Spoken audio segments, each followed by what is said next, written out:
Hello साथीहरू, नमस्ते। म आज तपाईहरुमा एउटा छोटो सन्देशमूलक भिडियो लिएर आएको छु। यो भिडियोलाई लास्टसम्म हेर्न नबिर्सनुहोला। तपाईहरु सबैको धेरैको समस्या हुन सक्छ। टाउकोमा एकदम चाया पर्ने, कपाल झर्ने त्यस्तो समस्या भएको साथीहरुलाई आज म घरेलु औषधिको रूपमा बनाइएको बनाइने परिकारहरूलाई म लिएर आएको छु। तपाईलाई पनि टाउकोमा चाया परेर हैरान हुनुहुन्छ भने थोरै लसुनको दाना हाल्नुस् अनि एउटा प्याज हाल्नुस्, 1 चम्मच मेथी राख्नुहोस् अनि एकदमै ताजा घिउ कुमारी, एलोभेरा भन्छ यसलाई, अनि निम्बु, नरिवलको तेल, मौरीको मह 1 चम्मच तोरीको तेलमा मजाले फुराउनको लागि। त्यसपछि नरिवलको तेल मिसाउनुहोस्।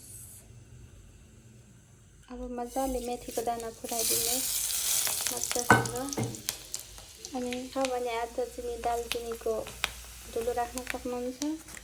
म चाहिँ तपाईको गाउँतिर पाइने लोकल गोबन भन्छ नि, गोबनको यो बोक्रालाई चाहिँ धुलो पारेको, यसलाई राख्न सक्नुहुन्छ। साथमा आधा चम्मच यो अजवाइनको धुलो। अब सँगै राखिदिनुहोस् प्याज र लसुन। मजाले फुल्न दिनुहोस्, यसलाई मजासँग फुल्न दिनुहोस्। तोरीको तेल, नरिवलको तेल, अजवाइनको धुलो अनि गोबनको धुलो, गोबनको बोक्राको दालचिनीको धुलो आधा चम्ची गरेर मजाले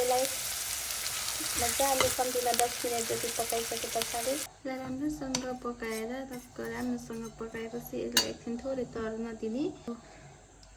एलोभेरालाई मजाले कुटेर यसरी राखिदिने अनि निम्बुलाई सट्ट काटेर निचुरिदिने।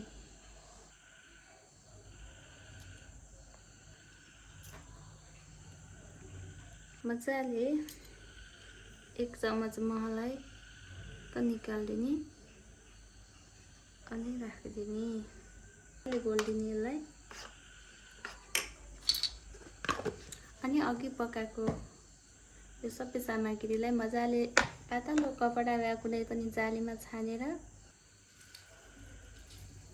मजाले निचोरिदिने। मजाले छानिदिने यो एलोभेरालाई।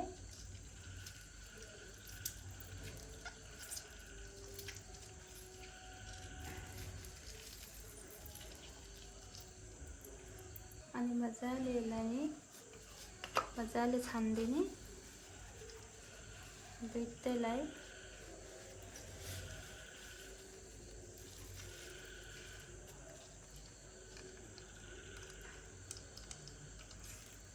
मजाले छानेर यसलाई मिक्स गरिदिने टक्क मजासँग। अनि